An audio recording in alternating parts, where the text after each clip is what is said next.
అలానే సిఎస్లో రాబోయేటువంటి రోజుల్లో, రాబోయేటువంటి సంవత్సరాల్లో సాఫ్ట్వేర్ ఉద్యోగులకి పంట పండబోతుంది.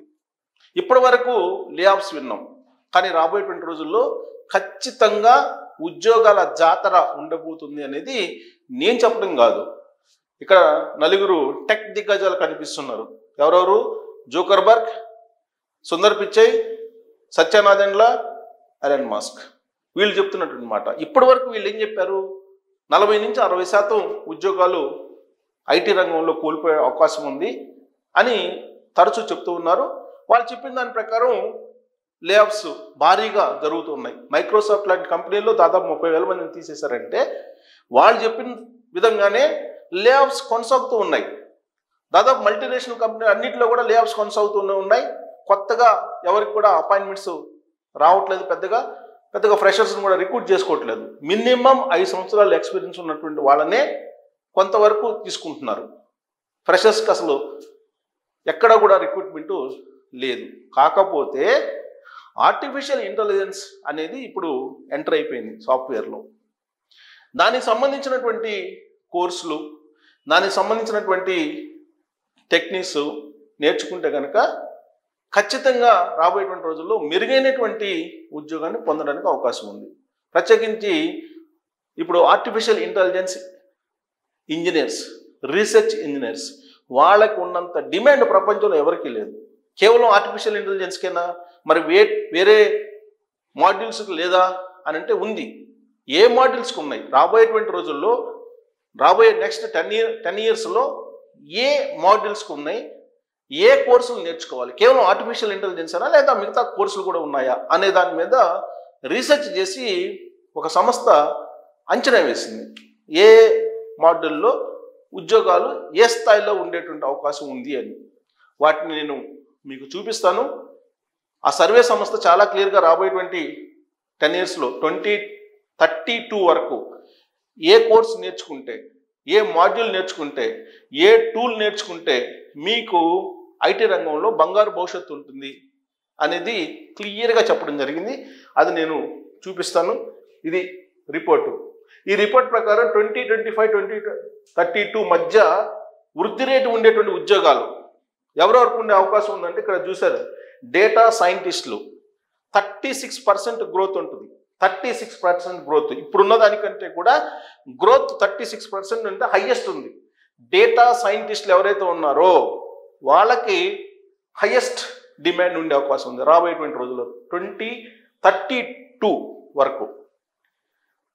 ఇప్పటి నుంచి ఇక సెక్యూరిటీ అనలిస్టులకి 33% డిమాండ్ ఉంటుంది. 33% గ్రోత్ ఉంటుంది. ఇక్కడి నుంచి 2025 ఇప్పటి నుంచి 2032 వరకు 33% గ్రోత్ సెక్యూరిటీ అనలిస్టులకు ఉంటుంది. ఇక కంప్యూటర్ సైంటిస్టులు వీళ్ళకి 26% ఉంటుంది డిమాండ్, గ్రోత్ కూడా అంతే ఉంటుంది. అలాగే సాఫ్ట్వేర్ ఇంజనీర్లు, ఇది ఇంపార్టెంట్. సాఫ్ట్వేర్ ఇంజనీర్లుగా మీరు ఇప్పుడు ఎలాగా కొనసాగుతున్నారో అలాగే కొనసాగితే కేవలం 18% మాత్రమే గ్రోత్ రేటు ఉంది ఆ ఏరియాలో. ఆ ఏరియాలో కేవలం 18% ఉంది. ఇక ఐటీ స్పెషలిస్టులు, వీళ్ళకి ఐటీ స్పెషలిస్టులకి దారుణం 12% మాత్రమే గ్రోత్ రేట్ ఉంది. కాబట్టి ఇది రాబోయేటువంటి 10 ఇయర్స్లో ఏం జరగబోతుంది ఐటీ రంగంలో అనడానికి ఒక ఇండెక్స్. దీన్ని బట్టి మీరు డేటా సైంటిస్టులు అవుతారా, సెక్యూరిటీ అనలిస్టులు అవుతారా, కంప్యూటర్ సైంటిస్టులు అవుతారా, లేదా సాఫ్ట్వేర్ ఇంజనీర్లు అవుతారా, లేదంటే ఐటీ స్పెషలిస్టులు అవుతారా అనేది మీ ఇష్టం. కాకపోతే వచ్చినటువంటి అనాలిసిస్ ప్రకారం ఇది. సో దీన్ని బట్టి మీరు రాబోయే రోజుల్లో ఎక్కడ ఫిట్ అవుతారు, ఏ సెక్టార్లోకి మనం వెళ్తే మనకు బెస్ట్ ఫ్యూచర్ ఉంటుంది అనేది మీరు ఆలోచించుకోవచ్చు. అయితే దీనికి సంబంధించి పూర్తి పాఠం ఏంటంటే కొలువుల కొండగా ఏఐ, ఆర్టిఫిషియల్ ఇంటెలిజెన్స్ వస్తే మనకు అంత ఉద్యోగాలు పోతాయని భయం ఉంది కదా. కాకపోతే ఇంక భయం లేదని చెప్తున్నారు. మనదే కొత్త బంగారు లోకం, కొత్త లోకం వస్తుంది అని చెప్తున్నారు. కృత్రిమ మీద వచ్చేస్తుంది, అందరి పని అదే చేస్తుంది. చదివే చదువులు మారుతాయి, చేసే కొలువులు మారుతాయి. రాబోయే తరం ఉపాధి కోసం అల్లాడడం ఖాయం. నేడు ఆశారేఖ. ఇది నిన్నటి వరకు ఉన్నటువంటి ఆందోళన ఇది. ఇప్పుడేంది కృత్రిమ మీద వచ్చేస్తుంది, తన పని తాను చేస్తూనే అద్భుత అవకాశాలను సృష్టిస్తుంది. కొత్త నైపుణ్యాలను వంట పట్టించుకుంటే, ఆలోచనలను పదును పెట్టుకుంటే వేల ఉద్యోగాలు మీవేనని ఆహ్వానిస్తుంది. అందులో మన దేశంలో యువతకే అగ్రతాంబూలం దక్కబోతుంది. కృత్రిమ మీద వచ్చాక కొత్త ఉద్యోగాల సృష్టి ఊపందుకుంది. సృజన నైపుణ్యాలు ఉన్న వారికి అవకాశాలు పెద్ద ఎత్తున వస్తున్నాయి. చాట్ జీపీటీ తర్వాత ఇతర జనరేటివ్ ఏఐ వ్యవస్థలు వచ్చాక ఉద్యోగాల్లో వచ్చినటువంటి మార్పులపై యూనివర్సిటీ ఆఫ్ మేరీల్యాండ్ ఇటీవల అధ్యయనం చేసింది. సో యూనివర్సిటీ ఆఫ్ మేరీల్యాండ్ చేసినటువంటి సర్వే ఇది. ఇందులో కొత్త బంగారు లోకం ఆవిష్కృతమైంది. ఏఐ రంగంలో ఉపాధి 68% పెరిగినట్లు స్పష్టమైంది. 68%, ఇది చాలా గ్రోత్. 68% అవకాశాలు దాంట్లో ఉన్నాయని చెప్తున్నారు, ఉపాధి అవకాశాలు. 2032 నాటికి కృత్రిమ మీద సృష్టించే ఉద్యోగాల సంఖ్య 36% పెరుగుతుందని అంచనా వేసింది. సాంకేతిక రంగంలో యువత ప్రతిభావంతుల కోసం బహుళ జాతి సంస్థలు ఎదురు చూస్తున్నాయని, యువ జనాభా అధికంగా ఉన్న హైదరాబాద్, బెంగళూరుతో పాటు దేశంలోని ఇతర రంగాల్లో అవకాశాలు పుట్టుకొస్తున్నాయని ప్రముఖ కన్సల్టెన్సీ సంస్థ కొలియర్స్ తాజాగా విడుదల చేసిన global tech markets top talent locations 2025 ఇది డేటా. సో వయసు తగ్గుతుంది, సాంకేతికతను అందిపుచ్చుకోవడంలో యువత ముందుంటున్నారు. దీంతో ఉద్యోగాల సగటు వయసు గణనీయంగా తగ్గుతుంది. సమాన ఉపాధి అవకాశాల కమిషన్ 8 ఏళ్ల డేటా ప్రకారం యుఎస్లో సాంకేతిక నిపుణుల్లో దాదాపు 41% మంది 25 నుంచి 39 ఏళ్ల మధ్య వయసు వారే. సాంకేతిక రంగంలో 2014 నుంచి 2022 మధ్యలో 25 ఏళ్ల లోపు ఉద్యోగుల సంఖ్య 9% పెరిగింది.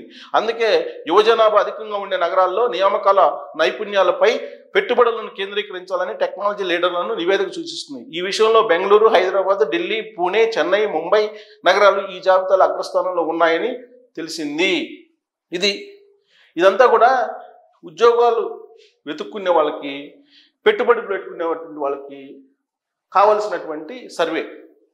సాంకేతిక ప్రతిభ ఉన్న ప్రపంచవ్యాప్తంగా 200 నగరాలను పరిశీలిస్తే అత్యంత ప్రతిభావంతుల్లో 36% కంటే ఎక్కువ మంది 10 నగరాల్లో ఉన్నారని అధ్యయనం గుర్తించింది. ఈ నివేదిక ప్రకారం భారతదేశంలోని పలు నగరాలతో పాటు యుఎస్ఏలో శాన్ ఫ్రాన్సిస్కో బే ప్రాంతం, న్యూయార్క్, సియాటిల్లో టెక్ నిపుణులు ఎక్కువగా ఉన్నారు. బెంగళూరు ఎక్కువ మంది సాంకేతిక నిపుణులతో అగ్రస్థానంలో ఉండగా హైదరాబాద్ 2వ స్థానంలో ఉంది. Delhi, Mumbai, Pune, Washington DC, Baltimore నగరాలు తర్వాత స్థానాల్లో ఉన్నాయి. లండన్, ప్యారిస్ నగరాలు కూడా ప్రతిభావంతులను అందిస్తున్నాయి. బెంగళూరు ప్రపంచంలోనే అతిపెద్ద డేటా శాస్త్రవేత్తల కేంద్రంగా ఉంది. సో నిరంతర అధ్యయనంతో ఇదంతా సాధ్యం. సాంకేతికత వేగంగా మారుతున్న తరుణంలో ఉద్యోగంలో చేరిన తర్వాత కూడా నిరంతరం దాని మీద అధ్యయనానికి సిద్ధపడాలి. జూనియర్ల నుంచి కూడా నేర్చుకునేందుకు వెనకాడొద్దు. జూనియర్లు వాళ్ళకేం తెలుసు అని అనుకోవద్దు, వాళ్ళ దగ్గర నుంచి కూడా నేర్చుకోవాలని. సైబర్ భద్రత అనేది భారత్ ఎవరిపైన ఆధారపడని రంగం ఇది. ఈ రంగాల్లో అవకాశాలు అందిపుచ్చుకోవాలి, ఆయన కన్సల్టెంట్ చెప్తున్నాడు. సో ఇది ఇప్పుడు టాప్ 10 కొలువులు. ఇక్కడ చూడండి, టాప్ 10 కొలువులు. డేటా సైంటిస్ట్ టాప్ రాబోయే రోజుల్లో. Next information security analyst, next number 2. Number 3 IT specialist, computer scientist number 4. Number 5 software engineer. Number 6 machine learning engineer. ఆ తర్వాత 7వది ఏఐ ఇంజనీర్. 8వది robotics engineer. 9 computer vision engineer. 10 natural language processing engineer, NLP. ఇది top 10లో ఉండేటువంటి కొలువులు, అంటే ఉద్యోగాలు వీటిలో ఉంటాయి. వీటిలో ఏది నేర్చుకున్నా మీరు రాబోయేటువంటి 10 సంవత్సరాల్లో మీరు ఉద్యోగంలో భద్రంగా ఉండొచ్చు. అదేం కాదులే మాకు వచ్చిందే మేము ఉంటాం అనుకుంటే మీకు ఉద్యోగాలు లే ఆఫ్స్ ఉండే అవకాశం ఉంది. ఈ టాప్ 10లో మీరు ఏ కోర్సు నేర్చుకున్నా 2032 వరకు మీకు డోకా లేదు, మీకు డిమాండ్ ఉంటుంది. అంతేకాదు కొలువులు అంటే ఉద్యోగాలు కొన్ని లక్షల్లో ప్యాకేజీలు ఉన్నాయి, కోట్లలో కూడా ఉంది. నిన్న జోకర్బర్గ్ ఒక అతనికి 1600 కోట్ల రూపాయల ప్యాకేజ్ ఇచ్చి ఆర్టిఫిషియల్ ఇంటెలిజెన్స్ రీసెర్చ్ ఇంజనీర్ని తీసుకున్నారు. అలాగే మరొక అతను 800 కోట్లు పెట్టి తీసుకున్నారు. ఆయనే డైరెక్ట్గా ఇంటర్వ్యూ కూడా చేస్తున్నారు. ఎందుకంటే ఆ కంపెనీకి కావాలి, అవసరం ఆర్టిఫిషియల్ ఇంటెలిజెన్స్ రీసెర్చ్ అనలిస్టులు. కాబట్టి మీ ఓపిక, మీ టాలెంట్, మీ క్రియేటివిటీ, మీ ఇంటికే జోకర్బర్గ్ కూడా ఫోన్ చేస్తాడు. అంత డిమాండ్ ఉంది ఆర్టిఫిషియల్ ఇంటెలిజెన్స్లో. కేవలం అదే కాదు, టాప్ 10కి సంబంధించినటువంటి డిమాండ్ ఉన్నటువంటి కోర్సుల్ని, డిమాండ్ ఉన్నటువంటి మాడ్యూల్స్ని కూడా మీకు అందించాను. సో కాబట్టి మీరు ఈ సర్వే మీద రియాక్షన్ ఏంటనేది తెలియజేయచ్చు. Thank you.